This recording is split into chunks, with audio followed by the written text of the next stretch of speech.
United Kingdom is currently experiencing widespread unrest, with anti-immigration protests erupting across cities and towns. These protests have escalated into riots, with far-right groups targeting hostels housing asylum seekers and even attacking mosques. The situation has raised fears of a civil uprising, prompting a closer examination of the underlying issues. Let me untangle this for you.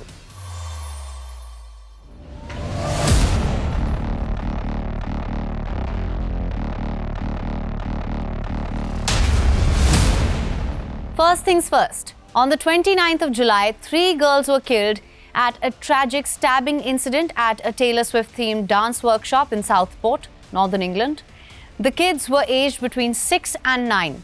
Several others were injured. The suspect, a 17-year-old, whose identity was initially protected by law, became the subject of widespread disinformation. False rumors circulated on social media, suggesting that the suspect was an Islamist migrant. This misinformation fueled anti-Muslim sentiments, leading to protests and attacks on a mosque in Southport. In the days that followed, the violence spread across the UK, from Sunderland to Manchester to Belfast in Northern Ireland, and even London. Rioters in the hundreds targeted migrants and Muslims, setting police vehicles on fire and vandalizing businesses, including those owned by Asian Britons. Over 400 arrests and more than 120 charges have been made. Prime Minister Keir Starmer has condemned the violence, attributing it to far-right thuggery and misinformation spread by prominent far-right figures. The government has criticized social media platforms for failing to curb the spread of false information, which has been a significant factor in amplifying tensions. As the situation worsened, a confrontation between Elon Musk and Prime Minister Keir Starmer added fuel to fire. Musk, responding to claims that opening borders and migration were to be blamed for the unrest, tweeted that civil war is inevitable in the UK.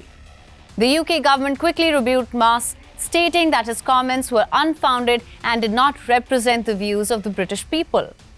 The online spat intensified as Musk accused the UK authorities of discriminatory policing, coining the hashtag #2Tier Keir in reference to alleged bias against the protesters. The riots have exposed deeper issues of racism, social integration, and immigration in the UK.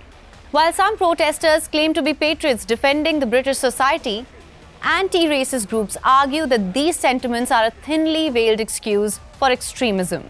In response, the UK government has vowed to crack down on the unrest, promising to hold both the rioters and those spreading disinformation accountable. With additional prison spaces being made available and specialist officers deployed, the government is determined to restore order and prevent the situation from escalating further. However, there's a wider issue at play here. As the UK grapples with this crisis, the nation is forced to confront the broader issues of racism, social integration, and the role of immigration. It's time to take a long, hard look at how ingrained biases and these issues are shaping the British society.